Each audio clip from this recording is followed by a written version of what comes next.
प्रथम ऋषभ जिन धारण करी, सनमति चरम जिनेश। विघ्न हरन मंगल करन, भवतम दुरित दिनेश। वाणी जिन मुख देखी, बड़ी गणाधिप कान।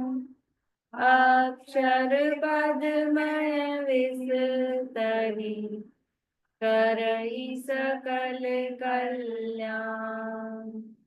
गुरु गणधर गुणधर सकल, प्रचुर परम परयो। व्रत तप धर तनु नगनत, वंदो वृष शिरमो। व्रत तप धर तनु नगनत, वंदो वृष शिरमो। तिरुवण दिलयम देवम, वंदे तातिरुवणेन्द्र परिपूज्यम। वोच्चम मणुपेहाओ, भवीय जनानंद जननीयो। त्रिभुवन तिलक शत इंद्र वंदित, देवश्री को करे नमन करो।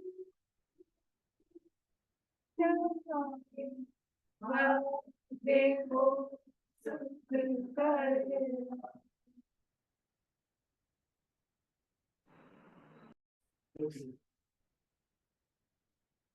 कार्तिकेय अनुप्रेक्षा नामक ये ग्रंथ है, कार्तिकेय स्वामी द्वारा रचित।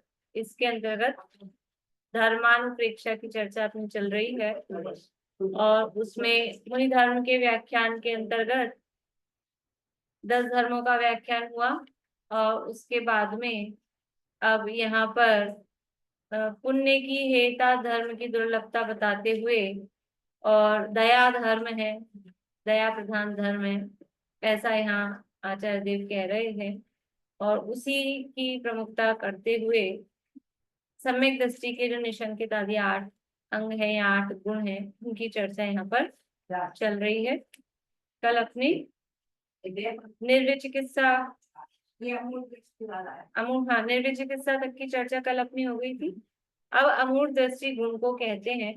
पेज नंबर है 196, 196, गाथा नंबर है 417।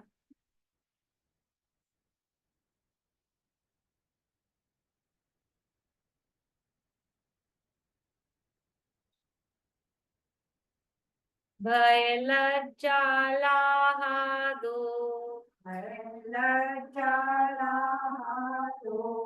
हिंसारं पूर्णमन्नदे धम्मो।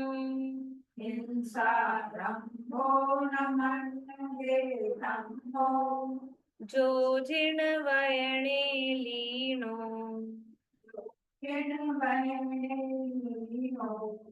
अमूढ़ दिट्ठी हवे सोदू।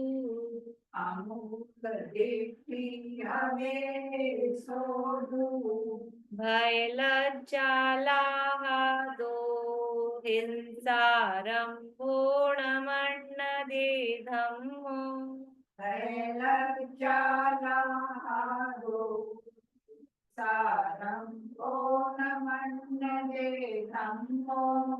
जो जिण वयने लीनो, अमूढ़ दिट्ठी हवे सोदू।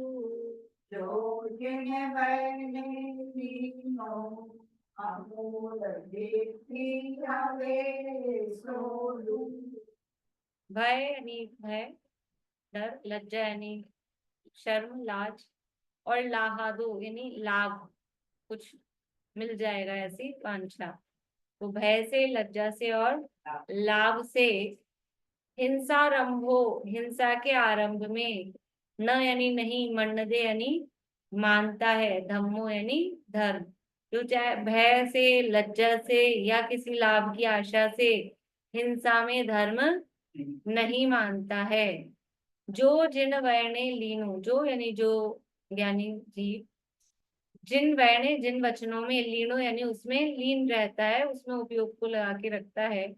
अमूढ़ दिट्ठी यानी अमूढ़ दृष्टि, हवे यानी होता है, सो यानी वह, तो यानी निश्चय से, यानी वास्तव में वो अमूढ़ दृष्टि होता है। कौन होता है?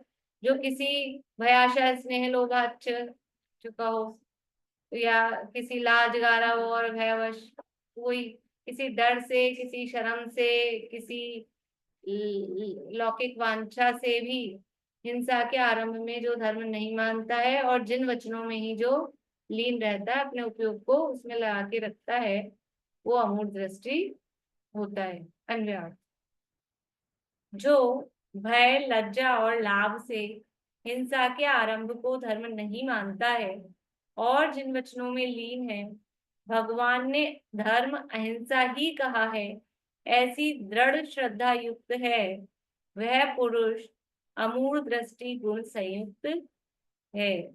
गाथा पद्यानुवाद का पाठ करते हैं। भय लज्जा लाभ तो हिंसारंभोणमन्नदेदम्मो, योजिन वयने लीनो, अमूढ़ दिट्ठि हवे सोदु। भय, लाज या लाभादि से जो धर्म हिंसारंभ में नहीं मानता, रत जिन वचन में मूढ़ दृष्टि नहीं उसे।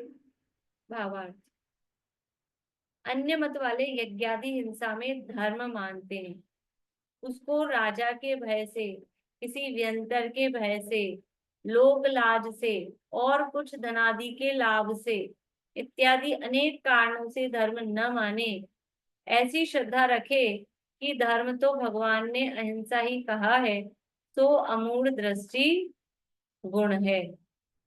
यहाँ हिंसारंभ के कहने में हिंसा के प्ररूपक देव, शास्त्र, गुरु आदि में भी मूढ़ दृष्टि नहीं होता है, ऐसा जानना। तो अपन ने जो अमूढ़ दृष्टि अभी तक सुना है, तो वहाँ देव, शास्त्र, गुरु के संबंध में मूढ़ता नहीं होना। जो रेवती रानी की कहानी है कि वो 25वां तीर्थंकर बन के आ गया, तो नहीं माना उसने। यहाँ क्या कह रहे हैं? यहाँ धर्म के स्वरूप के संबंध में देखो, देव, गुरु, धर्म, तीनों के ही स्वरूप के संबंध में मूढ़ता यानी मूर्खता नहीं होना, वो अमूढ़ दृष्टि है। तो वहां जो उदाहरण दिया वो देव के स्वरूप के संबंध में दिया है। ऐसे ही गुरु के स्वरूप के संबंध में कोई गुरु को ऐसा मान ले, कोई भी पाखंडी लिंग वाले को गुरु मान ले, किसी को भी, और अपने आप को गुरु आके बन के दिखाए, तो वो अमूढ़ दृष्टि नहीं है, वो मूढ़ है, मूर्ख है, मिथ्या दृष्टि है।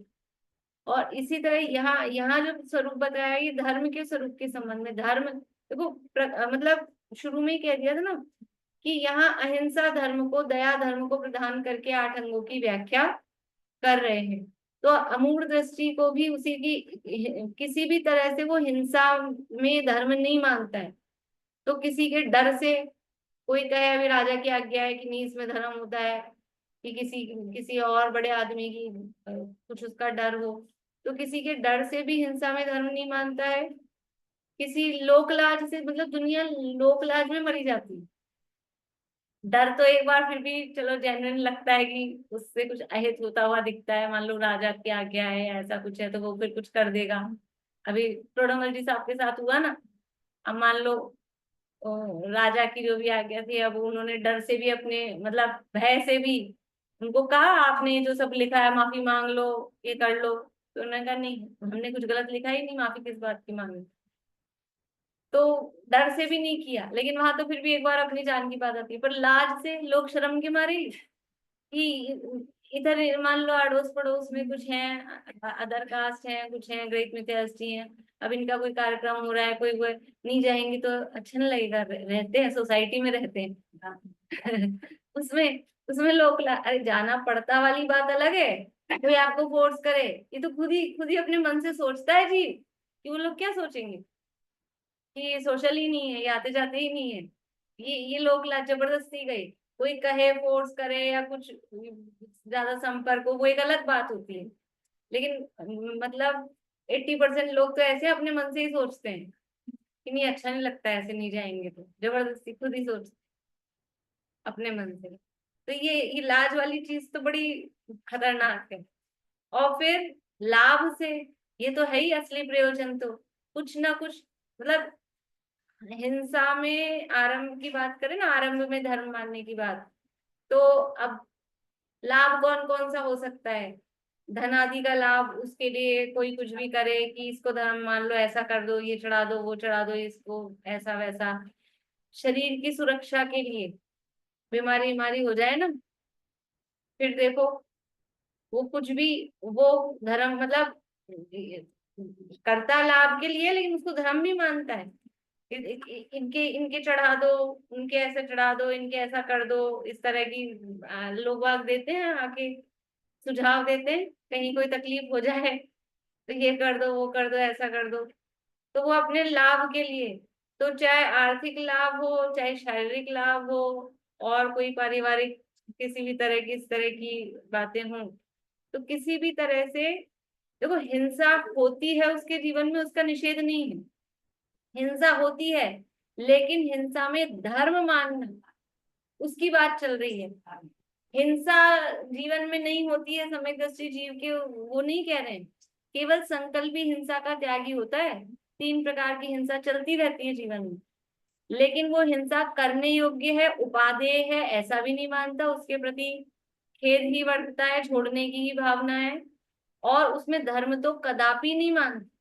पहले अभी 2 दिन का था, पहले कह दिया था ना, जहां हिंसा है वहां धर्म बिल्कुल नहीं हो सकता। जहाँ जहाँ सूक्ष्म भी हिंसा पाई जाए, सो धर्म नहीं है। तो हमारी जिन भी क्रियाओं में जहां भी आरंभ हो रहा है, भले ही हम धर्म के नाम पे भी कर रहे हैं, स्वीकार यही करना चाहिए, भले ही हम कर रहे हैं, होती है, भूमिका है, मान लो अवलंबन लेने के लिए करते हो, जो भी किसी भी, लेकिन जहां सूक्ष्म भी हिंसा हो रही है, सूक्ष्म भी आरंभ हो रहा है, इसका मतलब वो धर्म सच्चा धर्म, निश्चय धर्म, असली धर्म नहीं है। ये अंदर से स्वीकार होना चाहिए, उसको धर्म नहीं मानना चाहिए। तो हो रही है, होती है, वो एक अलग बात है, तब वो हिंसा छूटती है। हाँ, तो गुरुदेव वाली बात। तो जैसे अभी हाँ, टोडरमल जी वाले केस में अगर वो जिंदा रहते तो स्वयं का और सबका ज्यादा फायदा होता ना। नहीं, आयु कर्म वाली बात अलग है, वो एक अलग मैटर है, पर अगर वो रहते तो खुद का भी और मतलब ज्यादा फायदा होता। देखो, खुद का नहीं होता, खुद का नहीं होता। यहाँ वहां उनका खुद का क्या नुकसान होता, कि अपनी श्रद्धा, वो कहते माफी मांग लो, मैंने जो लिखा है ठीक ठीक नहीं है, जो उन्होंने 5वां अध्याय लिखा, 5वां अधिकार, तो पांचवा श्रद्धा थोड़ी अधिकार में। खराब हो रही थी उनकी, हम्म, अंदर से श्रद्धा थोड़ी खराब हो रही थी, ऐसा नहीं होता है। अंदर से वो तो श्रद्धा तो बनी नहीं, हुई तो थी वो ना। फिर वो लोग श्रद्धा बनी हुई, फिर मायाचारी और वो इस तरह की चीज हो गई ना, वो लोग लाज से कहो कि भय से कहो, वो उच्युत हो जाएंगे ना अपने उससे। फिर वो अनुमोदना किसी करेंगे कि नहीं, हाँ ये भी ठीक है, अगर वो माफी मांग लेंगे कि मैंने ये सब गलत नहीं, वो लिखा, तो हाँ। फिर कहीं और जा सकते थे, वो यहाँ से छोड़ कहीं भी जा सकते थे, जहाँ रहते वहां फायदा ही करते। अरे उस जमाने में आज की जैसी स्थिति नहीं थी, कहाँ कहाँ जाके रह लें, कैसे चल जाए, जाना आना इतना आसान नहीं था। आजीविका के लिए ही जयपुर से थोड़े दूर जाके रहे करे, तो वो ऐसी जैसे स्थितियां। यहाँ का राजा गड़बड़, यहाँ का राजा गड़बड़ आज के मारता तो जमाने कहीं में और तो चले ऐसे जाते। आदमी आदमी गफले कर ले, बड़े बड़े कांड कर दे, और फिर कहीं जाके गायब हो जाते हैं प्लेन में बैठ के, लेकिन उसमें भी पकड़े जाते हैं। वो तो ठीक है, लेकिन वो तो कहीं चले जाते और राज्य में तो फायदा होता नहीं। ऐसा नहीं है, ऐसा नहीं है, मतलब इतना जानना आसान काम नहीं था। और बात वहां धर्म की, अपनी श्रद्धा की, उसी की बात थी, इसलिए उसके साथ समझौता नहीं किया उन्होंने, बात श्रद्धा की।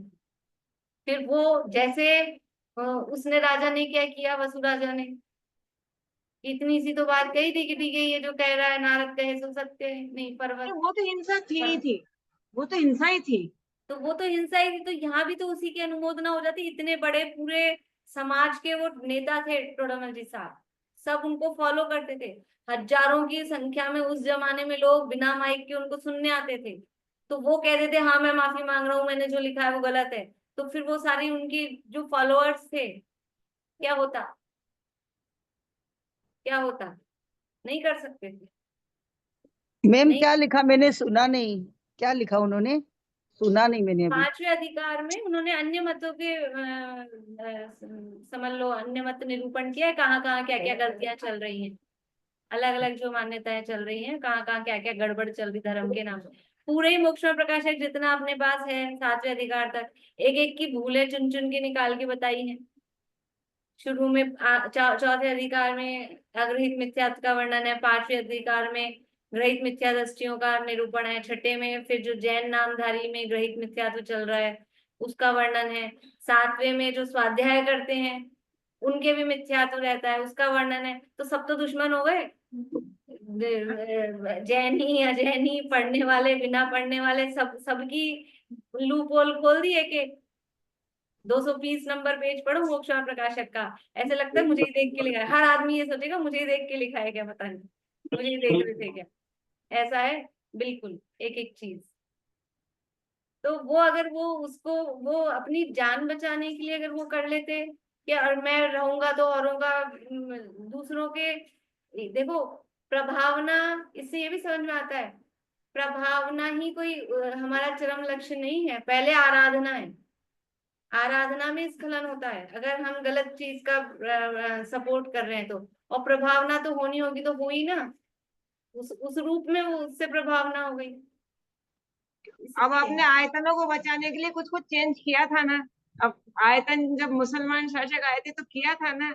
वो तो एक थोड़ा अलग भाई टेक्निक वो है। रहते तो बहुत फायदा होता। हाँ ठीक बात है, लेकिन समझ लो उनके हाँ, दिल को भी वो स्वीकार नहीं हुआ कि मैं इसके साथ सत्य के साथ समझौता नहीं करूंगा, ऐसा।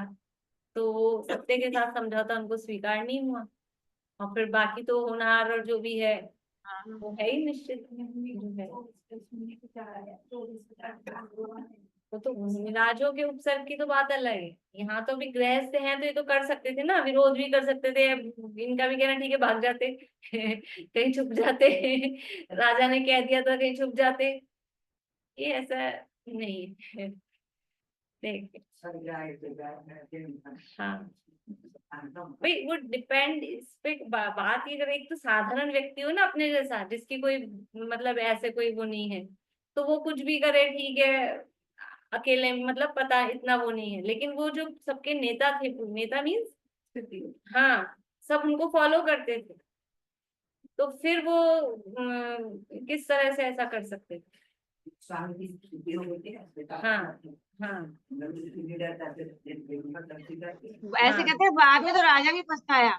हाँ बाद में पछताया वो हाँ बस तो वो उसको उस उस समय वक्त, हाँ तो वही तो थोड़े दिन की टाइम की बात थी, बस वही है। वो उससे उससे फिर हुआ ना, और बाद में अभी ये गलत, अभी ये मान लेते कि नहीं हाँ मैंने गलत बोला है मैं माफी चाहता हूँ, तो फिर वो राजा भी कहता फिर ठीक है, फिर मामला ऐसा हो जाता। फिर वो कहाँ सही, फिर तो राजा ने खूब जैन धर्म के लिए मंदिर बनवाने के लिए और फिर सब किया जो भी किया, तो वो प्रभावना तो होनी थी तो हो गई उनके उस हिसाब से। तो अन्य मत वाले यज्ञ आदि हिंसा में धर्म मानते हैं, उसको राजा के भय से, किसी व्यंतर के भय से, व्यंतर आदि समझ लो किसी पे बाधा आती हो और वो कहे ऐसा करो तो उसके डर से हिंसा करके धर्म के नाम पर वो करे, वो भी नहीं करेगा। जो सम्यक दृष्टि जीव होगा, तुझे जितना परेशान करना है कर ले, जितना मेरा पाप का उदय होगा उससे अलग तो कुछ करेगा नहीं, जो करना है वो कर ले, लेकिन वो किसी के भय से, यंत्र आदि के भय से भी नहीं करता है। लोक लाज से और कुछ धनादि के लाभ से इत्यादि अनेक कारणों से धर्म न माने, ऐसी श्रद्धा रखे कि धर्म तो भगवान ने अहिंसा ही कहा है। धर्म क्या है? अहिंसा ही धर्म है, वीतरागता ही। अहिंसा मीन्स अहिंसा इज इक्वल्स टू वीतरागता, ये ध्यान रखना है। अहिंसा बोलते हैं, हमारे को लगता है बस बाहर में चींटी बचा लो, मक्खी मच्छर बचा लो तो अहिंसा है। वो तो है, लेकिन वास्तव में ये अहिंसा जो धर्म कहा जा रहा है, तो अहिंसा का मतलब क्या है? वीतरागता, राग द्वेष से रहित परिणाम, उसका नाम अहिंसा है। और वही वास्तव में धर्म है। और वो ऐसा मानना, ऐसा श्रद्धान व अमूढ़ दृष्टि गुण है। यहाँ हिंसारंभ के कहने में हिंसा के प्ररूपक देव, शास्त्र, गुरु आदि में भी मूढ़ दृष्टि नहीं होता। अब जो हिंसा को प्रमोट करते हैं, ऐसे देव हों, ऐसे शास्त्र हों, ऐसे गुरु हों, उनको, उनके संबंध में भी मूढ़, मूढ़ दृष्टि, मूढ़ का मतलब है मिथ्यात्व, मूढ़ता मिथ्यात्व, उसमें भी वो मान्यता अपनी नहीं रखता है, ऐसा जान। अब उपगूहन गुण को कहते हैं। गाथा है 418।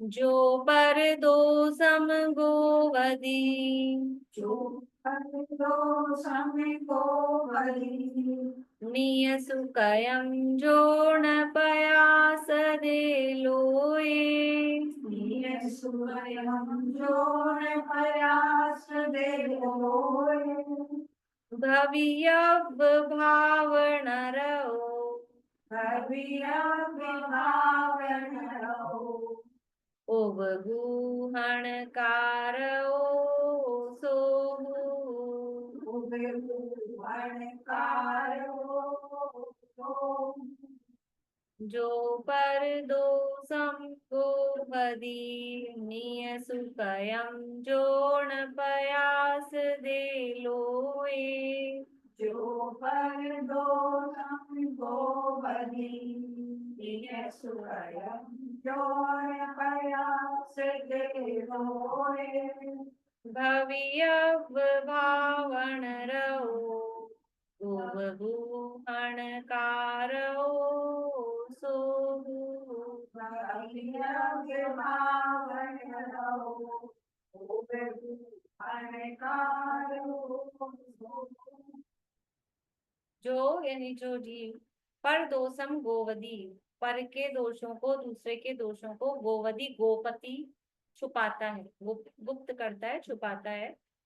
नीय सुकयम, नीय यानी निज, अपने, सुकयम सुकृतों को, यानी अपने किए गए जो कोई अच्छे कार्य हैं, जो न पयास दे लोए, जो यानी जो, न यानी नहीं, पयास दे यानी प्रकाशित करता है, लोए यानी लोक में, लोगों के सामने अपने कार्यों को प्रकाशित नहीं करता है, मतलब अपना बखान नहीं करता है, अपना गुणगान नहीं करता है, और दूसरे के दोषों को गुप्त करता है, छिपाता है।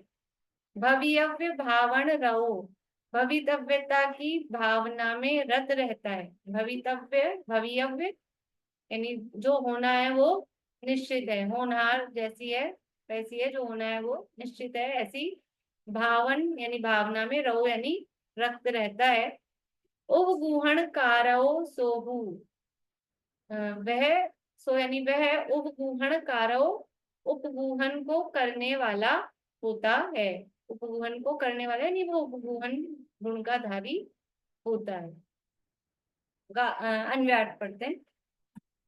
जो सम्यक दृष्टि दूसरे के दोषों को छिपाता है, अपने सुकृत यानी पुण्य को लोक में प्रकाशित नहीं करता फिरता है, जो करता फिरता है वर्ड लिखा है करता फिरता है ना, सबको बताते रहते ना अपना बखान, हाँ वही, मैं ऐसा, मैं ऐसा, मैं ऐसा, मैंने ये किया, ये किया, ऐसा, ऐसी भावना में लीन रहता है कि जो भवितव्य है सो होता है तथा होगा, जो भवितव्य है वही होता है और वही होगा, सो उपगूहन गुण करने वाला है। गाथा और पद्यानुवाद का पाठ करते हैं।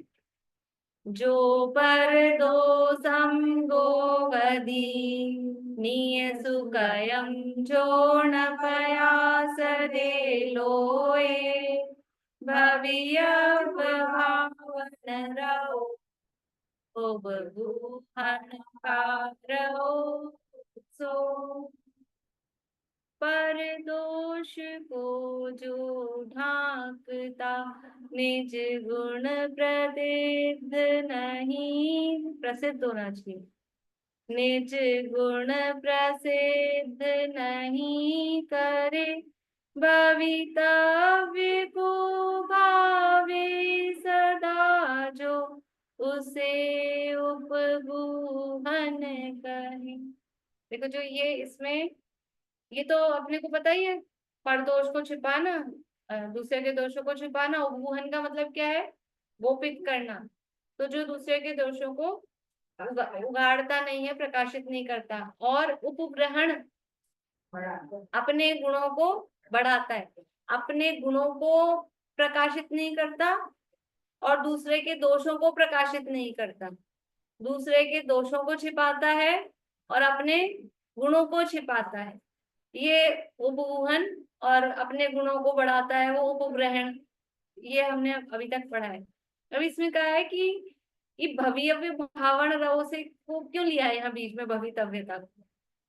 इसका क्या लिंक है भाई?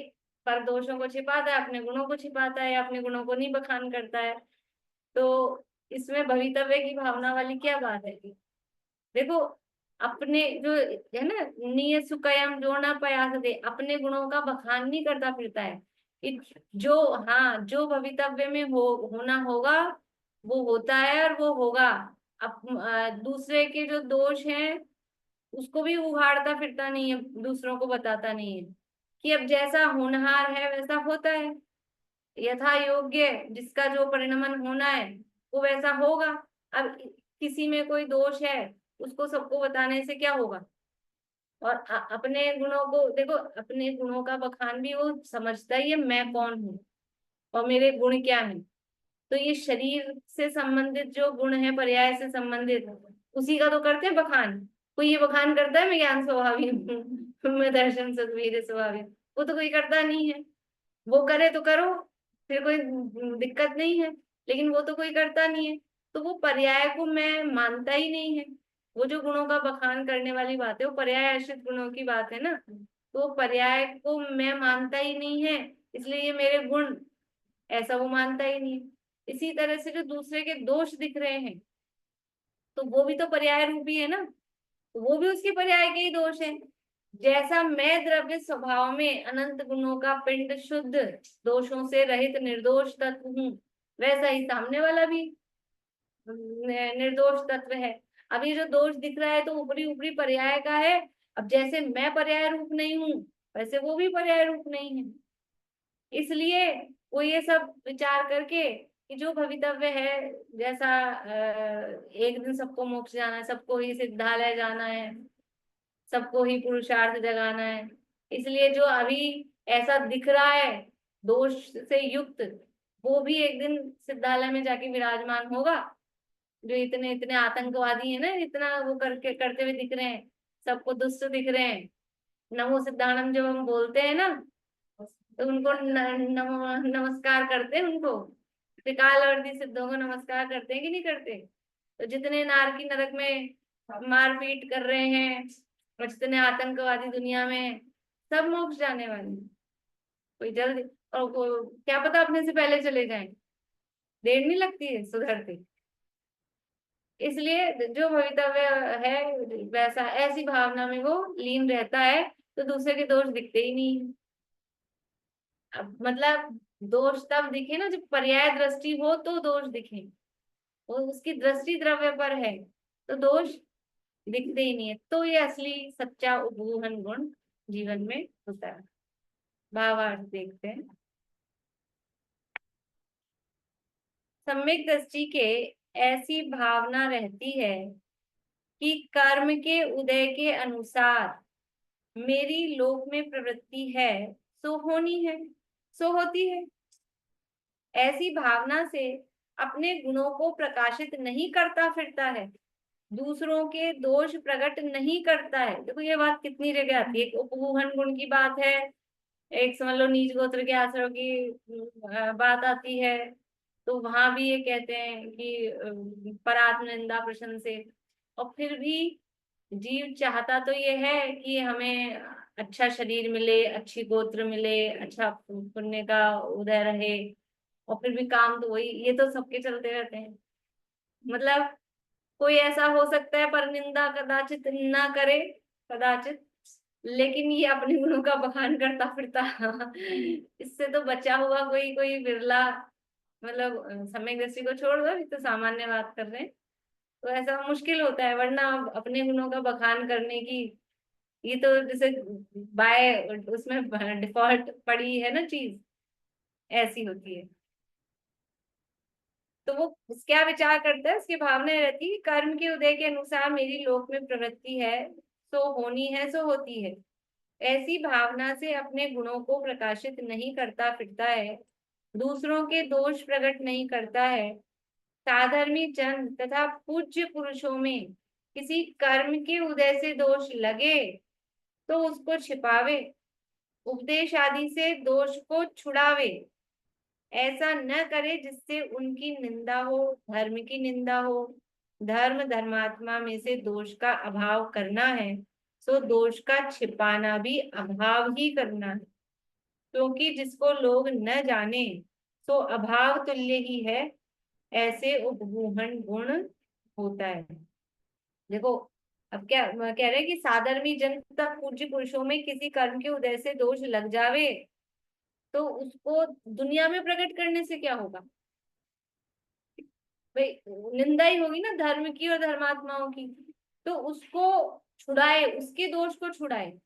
तो दूसरों को उसके दोष कहने से क्या लाभ होता है, अपना क्या लाभ होता है, उसका क्या लाभ होता है, और जिसको बता रहे हैं उसका क्या लाभ होता है। तीनों में से किसका लाभ होता है, किसी के दोष है, किसी का दोष, ए व्यक्ति का दोष बी को कहा सी ने, तो अब ये उससे तीनों को ही क्या लाभ है, कोई लाभ नहीं है।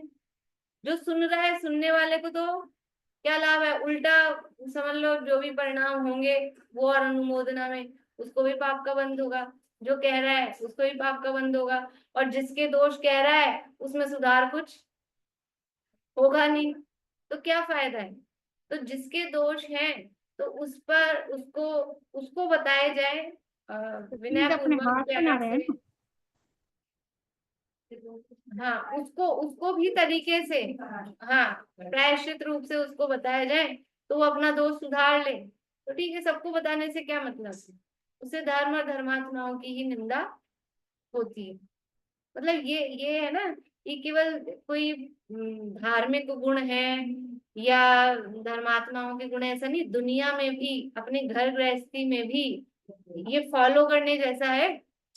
अपना भी बच्चा हो और अपने बच्चे का कोई दोष और चार आदमियों के सामने का हो तो उसको भी अच्छा नहीं लगेगा, और उससे मतलब भी क्या है, अपने ही बच्चे की बुराई होगी कि लो बाल मान लो उसने आज ही ऐसा किया और अपन ने बता दिया और फिर वो सुधर गया, लेकिन जिस आदमी ने सुना वो तो यही इमेज बना के रखेगा ना ये ऐसा है बच्चा, तो क्या मतलब है और अब बच्चा कहीं और हो और अपन ने बुराई कर दी दूसरे से, अब उसको क्या फायदा हुआ, और वो तो सुधरा नहीं।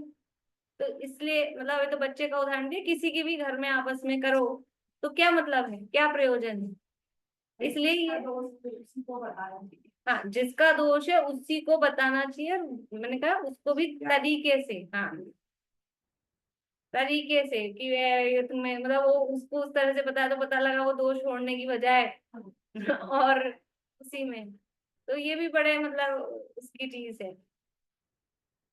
ऐसा न करे जिससे उनकी निंदा हो, धर्म की निंदा हो। धर्म धर्मात्माओं में से दोष का अभाव करना है, दोष का अभाव करना है ना, दोष का छिपाना भी दोष का अभाव करना है। जैसे दादा एक उदाहरण देते हैं कई बार कि कोई बच्चा अच्छे घर का बच्चा था और गलत संगति में पड़ गया और सिगरेट विगरेट पीने लगा मान लो, तो एक दिन उसके पिताजी ने देख लिया और उसने भी देख लिया कि पिताजी ने देख लिया, लेकिन फिर भी पिताजी ने अनदेखा कर दिया, देख कर भी अनदेखा कर दिया। अब मतलब कुछ उससे नहीं कहा, लेकिन क्योंकि वो अच्छे घर का था और उसको पता था, अपने आप ही मतलब इतना आंखों में ही जो बोलते हैं आंखों की शरह में और ये है, उसको समझ में आ गया, उसके बाद से उसने नहीं किया। और वहीं दोस्तों के सामने डांटने मारने पीटने लग जाते हैं और कुछ करते, तो हो सकता था वो और एग्रेसिव हो जाता और कि लो अब क्या कर लोगे, मैं तो करूंगा ऐसा कुछ भी। तो प्रयोजन क्या है कि दोष का अभाव करना है, तो दोष को छिपाना वो भी उसका अभाव ही करना है, क्योंकि जिसको लोग न जाने सो अभाव तुल्य ही है।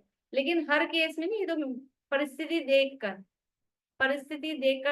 मतलब अपन ने देखा था जो आचार्यों के 8 गुण पढ़े थे, रत्नकर्ण शावकाचार्य, कौन से 8? हाँ, आचारवान, व्यवहारवान, आधारवान, है ना, प्रकर्ता, अवपीड़क, अपरिस्रावी, निर्यापक, ये जो गुण पढ़े थे।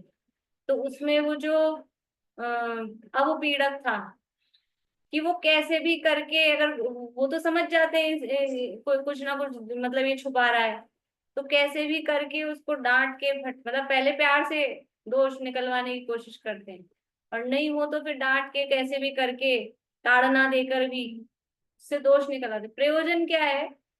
दोष दूर हो। लेकिन वहां पे भी अपरिस्रावी गुण दिया है आचार्यों का, सबके सामने नहीं कि देखो बड़ी सभा में आज आपको दिखा रहे हैं इनके कारनामे, ऐसा नहीं। अपरिस्रावी, उसको अकेले में दोष उससे निकलवाना है ना, तो सबको बताने से क्या मतलब, अकेले में बता। तो दोष का छिपाना भी अभाव करना ही है, क्योंकि जिसको लोग न जाने सो अभाव तुल्य ही है, ऐसे उपगूहन गुण होता है। इस प्रकार से उपगूहन गुण की चर्चा हुई है। अब स्थितिकरण गुण को कहते हैं, वो आगे कल करेंगे चर्चा, अभी नहीं पूरा करते।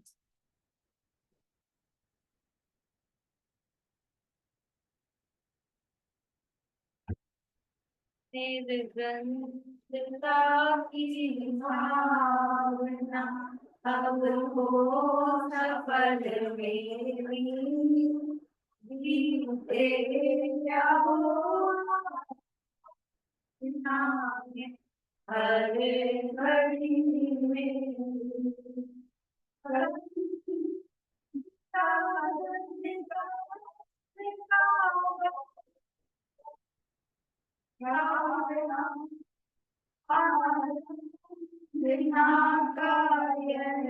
समय अति पुण्य से पाया, क्या प्रपंचों में जब क्यों करूं देवी, ये ग्रंथता की भावना अब हो सफल मेरी, बीते रहो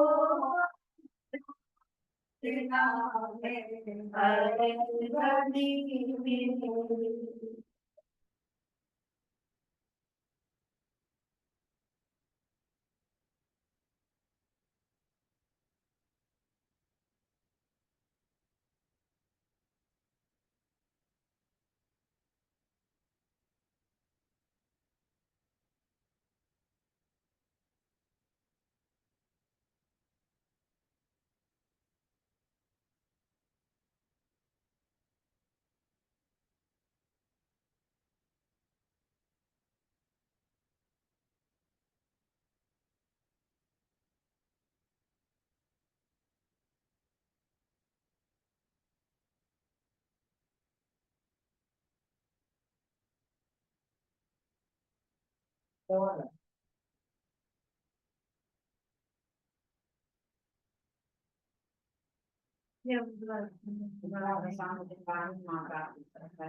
जय श्री सभी।